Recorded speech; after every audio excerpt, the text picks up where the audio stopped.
오늘 우리에게 주시는 하나님의 말씀은 로마서 15장 1절에서부터 7절까지 말씀입니다. 저와 같이 교독하는 시간을 갖도록 하겠습니다. 제가 먼저 읽도록 하겠습니다. 이것은 하나님의 말씀입니다. 믿음이 강한 우리는 마땅히 믿음이 약한 자의 약점을 담당하고 자기를 기쁘게 하지 아니할 것이라.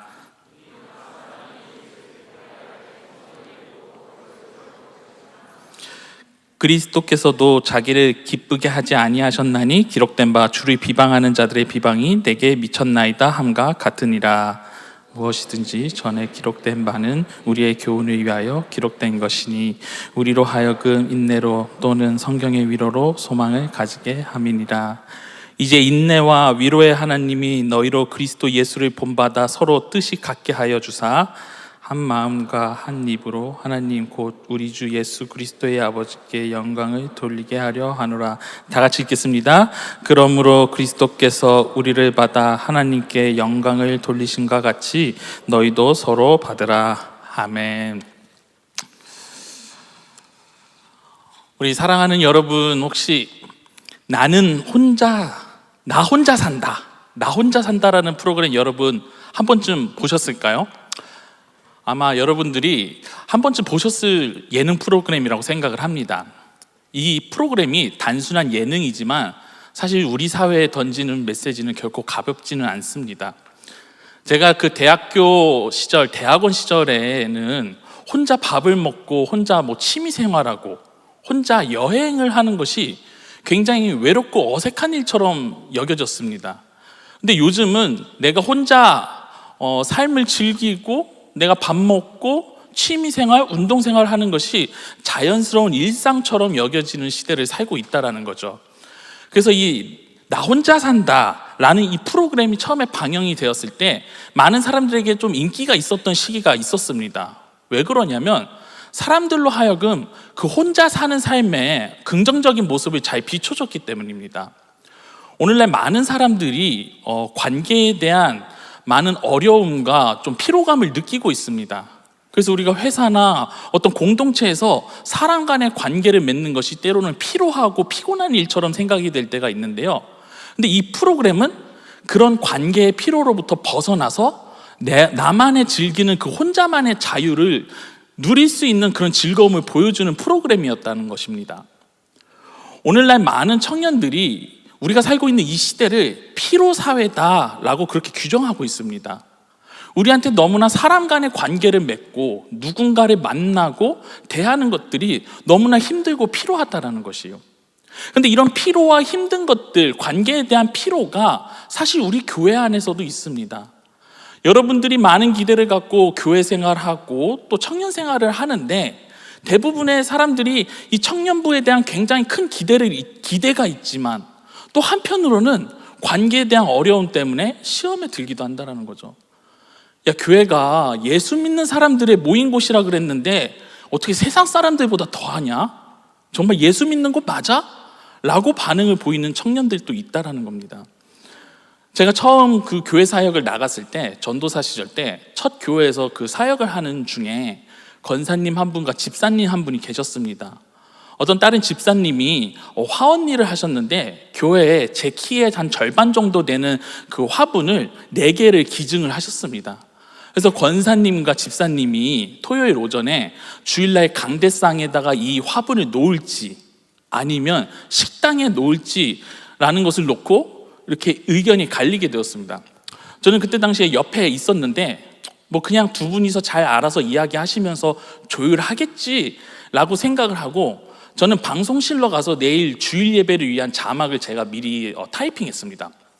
근데 어느 정도 시간이 지났는데 방송실에서 약간 고성이 오가는 그런 소리가 들리기 시작하는 거예요. 그래서 내가 무슨 일인가 해가지고 보니까 가서 그 권사님과 집사님이 싸우고 계신 거예요. 무슨 이유 때문에 싸웠냐면 한 분 집사님은 이 꽃이 이쁘니까 강대상에 놔야 된다. 권사님은 아니다. 이거는 너무 지저분하니까 식당으로 내려놔야 된다. 이거 가지고 그렇게 언성이 오간 거죠. 그러더니 결국에는 참다가 얼굴을 붉히면서 권사님이 집사님한테 하셨던 말씀이 뭐냐면 집사님 그러니까 그런 미적 감각을 갖고 있으니까 옷도 그따위로 입지라고 그렇게 얘기를 하는 거예요. 굉장히 아주 당사자가 당하신 것처럼 이렇게 반응을 해주시는데 저도 너무 충격이었어요. 근데 여러분, 결국엔 이제 담임 목사님이 올라오시고 나서 이제 일단락이 되었는데, 제가 말씀드리고 싶은 건 뭐냐면, 신앙의 연수가 오래된 직분을 가진 우리 권사님 집사님이라고 해도 내가 흥분하고 내가 화가 날 때 때로는 인간적인 모습으로 관계가 틀어지는 모습들이 자연스럽게 발생한다는 거예요. 우리 사랑의 교회 청년부 안에서도 어쩌면 이런 극단적인 어떤 예화나 이야기를 통해서만이 아니라 우리 안에서도 서로 관계적인 문제가 사실 일상 속에 너무 빈번히 자연스럽게 있다는 거예요. 우리 로마서 15장 1절 말씀 한번 다 같이 읽어볼까요? 우리 한번 다 같이 읽겠습니다. 시작. 믿음이 강한 우리는 마땅히 믿음이 약한 자의 약점을 담당하고 자기를 기쁘게 하지 아니할 것이라. 여러분, 로마서가 말하는 건강한 공동체는요, 어떤 공동체냐면 믿음이 강한 자가 약한 자의 약점을 감당해 주는 거예요. 여러분, 믿음이 약한 자의 약점을 감당한다, 이 내용을 들었을 때 여러분들이 어떤 생각이 드세요? 목사님, 아니 내 감정, 자기 감정 하나 돌보기도 벅찬데 연약한 자의 약점을 감당하라고요? 솔직히 저 사랑하기 싫어요. 솔직히 품기 싫습니다. 너무 힘들어요. 내 삶 자체도 버거워 죽겠는데 어떻게 내가 다른 사람을 품습니까? 여러분들 한번 우리 교회 공동체뿐만 아니라 한번 교회 안에서 또 소그룹 안에서 우리가 연약한 지체가 있는데 그 연약한 지체가 자신의 부족함과 연약함을 나눴습니다. 겉으로는 그 소그룹이나 그런 공동체 안에서 연약한 부분과 약점을 나누었을 때 어떻게 다들 반응할까요? 괜찮은 척, 겉으로는 공감하고 위로하고 있지만 사실은 그 약점을 가지고 우리도 부담스러워서 슬쩍 마음을 멀리하게 될 때도 있는 거죠. 심지어 어떤 사람은 자신의 생각을 통해서 그 약점을 판단하고 나의 관계 리스트 안에서 그 사람을 배제하고 정리할 때가 있다는 거예요. 더 심한 경우는 어떻게 될까요? 우리의 약점과 나의 부족함이 공동체 안에서 소문으로 돌면서 더 이상 교회 생활하지 못하는 경우도 빈번히 발생할 수 있다는 거예요. 여러분, 오늘 로마서는 교회 공동체가 결코 그래서는 안 된다는 거예요. 믿음이 강한 자가 약한 자의 약점을 감당해야 된다. 오늘 성경에서 말하는 믿음이 강한 자는 누구를 의미하는 것일까요? 믿음이 강한 자의 기준이 무엇일까요? 성경 지식이 많은 사람? 그래도 제자 훈련을 받았던 리더들이 되지 않을까요? 엘더? 국장? 아니면 신학적인 전문 교육 과정을 밟은 저희 목사들이 믿음이 강한 자일까요? 오늘 이 본문에서 말하는 믿음이 강한 자는요, 고정된 신분을 의미하지 않습니다. 다 같이 저를 따라해 보실까요? 고정된 신분이 아니다. 여러분, 우리 안에서 리더도 있고 소그룹 안에 엘더들도 있고 국장님도 있고 섬기고 헌신하는 많은 사람들이 있습니다. 그런데 우리 안에서 너무나 인간적인 부분이 있기 때문에 연약하고 부족함이 드러날 때가 있습니다.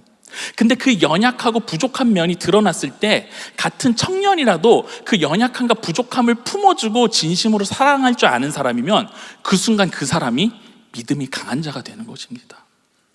우리는 거꾸로도 생각해 봐야 돼요. 때로는 우리 안에 직분, 신분이 정말 믿음의 용량과 우리가 사명이 있지만 같은 인간인지라 실수하고 연약함이 있을 수도 있어요. 때로는 조언이 리더를 품는 모습, 리더가 엘더를, 또 어쩌면 리더와 또 청년들이 목회자를 품는 그런 모습들도 있다라는 거예요. 여기서 말하는 믿음이 강한 자는 신분을, 직책을 의미하는 것이 아니라 우리가 하나님의 말씀대로 그 약점을 감당할 수 있는 예수 그리스도를 믿는 모든 사람에게 열려 있는 것을 의미합니다.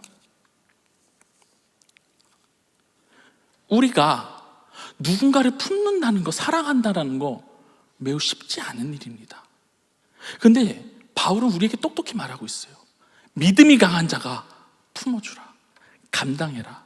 우리 말씀 이어서 읽겠습니다. 로마서 15장 3절 말씀 다 같이 읽겠습니다. 시작.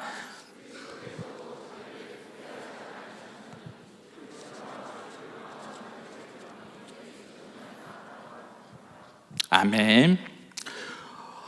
그 몇몇 청년들이랑 제가 이제 상담을 하면서 교회에 대한 어떤 실망과 실족 때문에 면담을 요청하는 분들이 있습니다. 근데 그런 청년들 중에서 일부 청년들, 아주 소수겠지만 그런 분들과 얘기를 하다 보면요, 그분들의 공동체 생활의 기준이 내가 자기의 기쁨을 누리기 위해서 공동체 생활을 하시는 분들이 종종 있습니다. 근데 여러분들이 오해하지 말으셔야 될 건 뭐냐면, 공동체 안에서 기쁨을 발견하지 말라가 아닙니다. 우리가 하나님으로부터 거룩한 은혜와 거룩한 기쁨, 정말 풍성한 은혜를 정말 우리가 누리고 살아가야 되는데, 근데 이 공동체를 향해서 내가 기쁨을 누리겠다라는 게 자기 만족, 나의 기쁨으로 한정되어 있는 개인주의적인 기쁨일 때가 있다라는 거예요. 교회 안에서 나의 기쁨을 위해서 내가 여기서 마치 누려야 되는 것만 생각을 하면서 공동체 생활을 하게 되면은, 여러분들은 만약 그런 생각을 가지신 분들이 이 자리에 계신다면은 그분은 반드시 언젠가 공동체에 대해서 실망하실 수밖에 없어요. 처음에는 교회가 괜찮아 보일 수도 있습니다. 넓은 예배당도 있고요, 좋은 장비도 시스템도 있고요, 정말 웃으면서 대해주는 리더들도 있고요, 공동체도 있고요, 정말 말씀이 살아 움직이는 것처럼 정말 은혜를 받는데, 이것이 나의 기쁨과 만족에 자꾸 변질이 되기 시작하면은 공동체에 대한 부족함과 연약함이 보이기 시작하는 거예요. 야, 찬양은 왜 저래? 말씀 설교는 왜 저렇게 하시지? 왜 저 사람은 말을 저렇게 해? 우리 소그룹 안에서 왜 저 사람은 왜 저렇게 말하고 저렇게 생각하는 거지? 우리가 따지고 들면은 공동체 안에서 얼마나 많은 연약함과 부족함을 드러낼 수가 있겠냐라는 거예요. 근데 오늘 성경 말씀에서 우리의 주인 되시는 예수 그리스도께서 어떻게 하셨냐면, 자기의 기쁨을 위해서 하시지 않으셨다는 거예요. 여러분, 예수님께서 십자가의 길을 걸어가시고 사명을 완수하셨던 게, 여러분, 예수님이 막 신나고 기쁘셔가지고 야, 나도 좋다, 행복하다, 자, 십자가 짊어지러 가겠다 라고 이렇게 자발적인 기쁨으로 가신 게 아니에요. 예수님도 똑같이 우리와 고통받기 싫어하셨고요, 십자가의 길을 할 수 있다면 피하고 싶어 하셨어요. 근데 결국 예수님은 자기의 기쁨으로 하지 않았다라는 거예요. 예수님이 사랑의 대명사죠. 근데 우리가 착각하면 안 됩니다. 예수님은요, 사랑의 감정에 움직이신 것이 아니라 사랑의 본질을 따르셨다라는 거예요. 우리가 누군가를 사랑하는 것이 내 감정과 기쁨에 초점을 맞춘다면은 우리는 결코 누구를 품을 수도 없는 그런 연약함만 더 발견하게 될 것입니다. 로마서 3장 23절에 이런 말씀이 있습니다. 모든 사람이 죄를 범하였음에 하나님의 영광에 이르지 못하더니.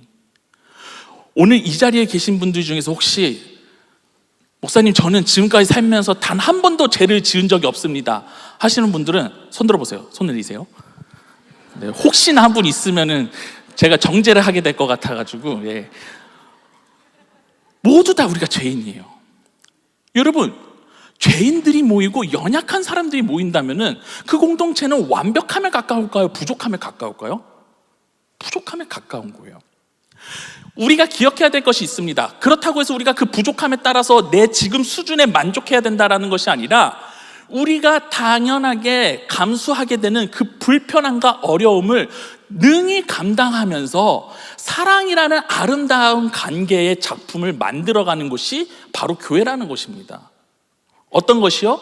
사랑이라는 관계의 아름다움을 만들어가는 것, 이 작품을 만들어가는 것이 교회라는 것이요. 로마서 15장 4절 말씀 한번 같이 이어서 읽어보겠습니다. 시작. 무엇이든지 전에 기록된 바는 우리의 교훈을 위하여 기록된 것이니 우리로 하여금 인내로 또는 성경의 위로로 소망을 가지게 함이라. 아멘. 저는 이 말씀을 참 준비하면서 가장 힘들었던 본문이에요.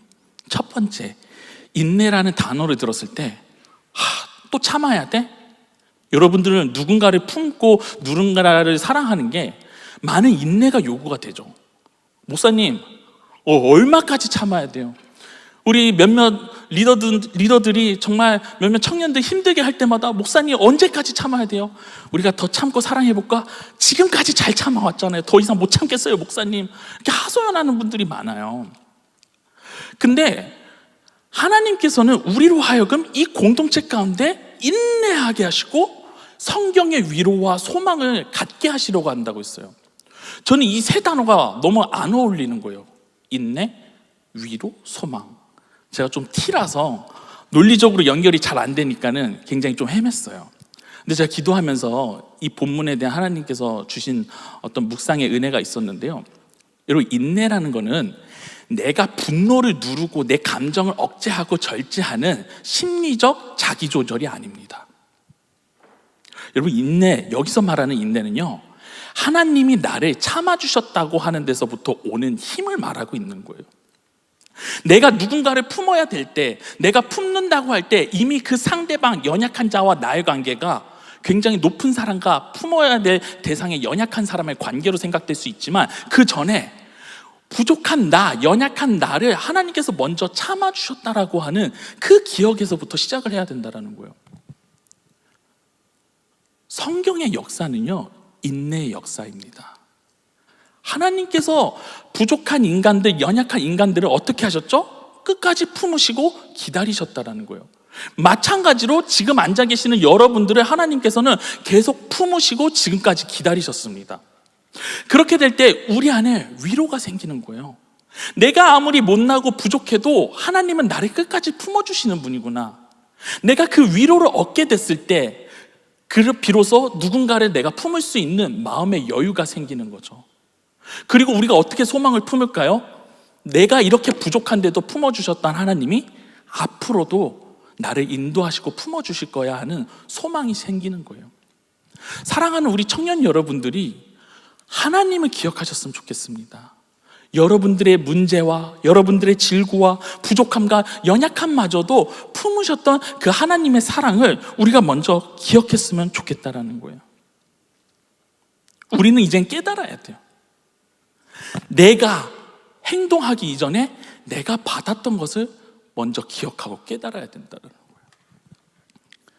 제가 지금까지 우리 청년부 안에 있는 공동체에서 발생할 수 있는 다양한 이야기들을 나누고 제가 다루었는데요, 제가 여러분들께 궁극적으로 드리고 싶은 질문이 있습니다. 그렇다면 여러분 한번 지금 잠깐 여러분들 좌우 고개를 돌려보면서 여기 앉아 계시는 우리 청년부 전체 한번 바라보실까요? 네, 양옆에 얼굴 보니까 또 어색하죠? 약간 인사도 해주시고. 여기에 정말 많은 청년들이 앉아 있습니다. 그런데요, 교회가 하나 되고 연합해야 된다 그러잖아요.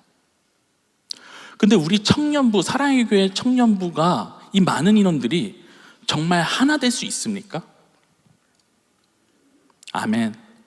아멘. 목소리가 한두 명에 그친 것이 여러분들 마음으로 아멘 하신 줄로 제가 믿습니다. 아멘. 정말 하나 될 수 있습니까? 현실적으로요.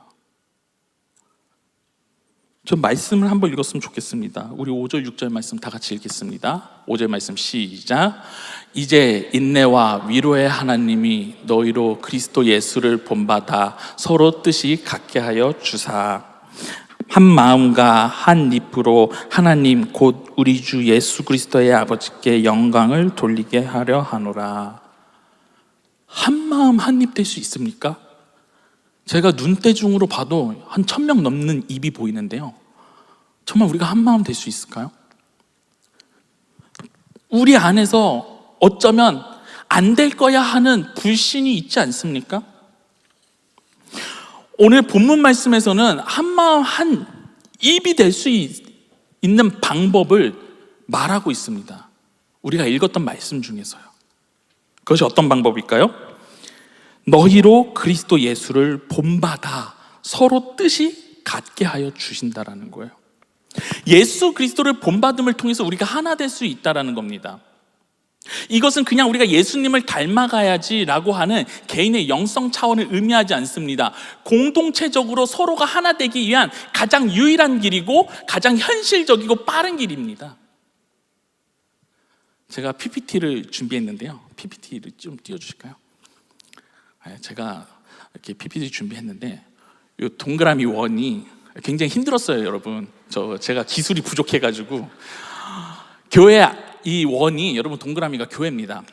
이 점이 하나하나가 God is love, 사랑하라고까지 이렇게 센스 있게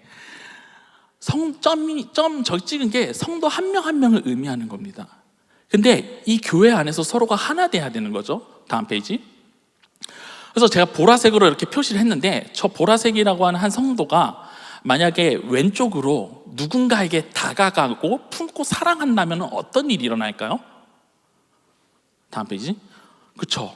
내가 다가간 사람이랑 가까워지겠죠.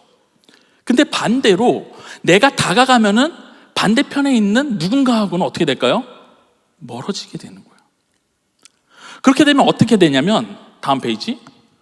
여러분, 우리 교회 그룹 안에서도 끼리끼리 무리가 생기기 시작한다라는 거예요. 물론 제가 자연스럽게 무리가 형성되는 거에 대해서 그거를 다 제가 순찰을 되면서 너희 왜 무리 지어 다녀 그렇게 제가 무슨 검열한다라는 건 아니고요. 제가 여러분들한테 시사하고 있는 바는 무엇이냐면 정말 하나 될 수 있냐고요. 어떻게 하나 될 수 있겠냐라는 거예요. 저는 우리가 정말 이 교회 안에 점점점점으로 존재하는 우리 성도들이, 우리 청년들이 정말 하나 될 수 있는 방법은 오직 딱 하나밖에 없습니다. 저를 따라해 봅시다. 예수 그리스도 주님밖에 없습니다, 여러분. 다음 페이지. 네, 여러분, 내가 내 힘으로 누군가를 품고 다가가면요 반드시 한계가 있습니다. 그런데요, 우리 교회 안의 중심에 가운데에 예수 그리스도를 모시고 모두가 예수 그리스도를 향해 가면요 우리는 하나가 될 수 있는 거예요. 우리 모두가 이 자리에 있는 여러분들이 예수 그리스도를 본받고 예수 그리스도를 향해 달려나가면은 우리는 하나가 될 수 있는 거예요. 한 방향으로만 가면 됩니다. 어떤 방향이요? 방향으로요? 예수 그리스도. 다음 페이지. 점이 하나가 되는 거예요. 하나면 점이 하나밖에 없습니다. 근데 이 점은 우리가 겉으로 보이기에는 하나처럼 보이지만 이 점에는 지금 앉아 계신 여러분들이 하나하나 점이 중복되어서 찍혀져 있는 거예요. 저는 바라옵건대 우리 사랑의 교회 청년 여러분들이 예수 그리스도를 통하여서 하나 되길 주님의 이름으로 축복합니다. 우리가 점이 되는 거예요. 우리 공동체 가운데 예수 그리스도가 마침표가 되는 거예요. 누구를 향해 가면 된다고요? 예수 그리스도만 닮으면 돼요. 저도 스스로 제 힘으로 사실 목회자이지만 사랑할 수 없다라는 것을 너무 뼈저리게 깨닫습니다. 저도 누군가를 품고 사랑하고 애쓰려고 하는데 때로는 제 안에 마음의 여유와 또 에너지가 고갈되는 모습들을 보기도 합니다. 내 안에서도 예수 그리스도의 사랑이 가득 차 있지 않구나 라고 하는 그런 부족한 모습과 연약함을 저도 때로는 봅니다. 근데 이것이 내 힘으로 누군가를 사랑하고 품고 연합하려고 하면은 지치고 실망하고 우리가 낙심할 때가 있다라는 거예요. 근데 우리 예수 그리스도 앞에서는 우리가 모두가 하나 되고 연합될 수가 있다는 겁니다. 저는 말씀을 이제 마치고 싶은데요, 여러분, 우리 한 가지 목표 삼았으면 좋겠어요. 우리 공동체 안에서 여러분들이 주님 예수 그리스도의 마음과 사랑으로 우리가 서로 연합되게 하여 주시옵소서. 주님, 우리 이 시간 같이 찬양하고 한 번 더 기도할 텐데, 주님, 정말 예수 그리스도의 십자가 복음의 능력으로 우리 사랑의 교회 청년부 공동체가 한 마음 한 입이 되게 하여 주시옵소서. 우리 같이, 주님, 정말 나는 보잘것없는 연약한 존재입니다. 우리 안에 얼마나 부족한 점이 많습니까? 시시때때로 드러나는 나의 연약한 모습, 내 감정, 날 것 그대로의 부족한 모습들. 근데요, 하나님은 우리의 어떤 모습도 품어주시고 먼저 사랑하셨다는 것입니다. 우리가 이제는 믿음이 강한 자가 되길 소망합니다. 여러분, GBS, 공동체, 사역, 그 어떤 곳에서든지 믿음이 강한 자로 살아가시길 원합니다. 주님, 주님의 마음으로 살게 하여 주옵소서.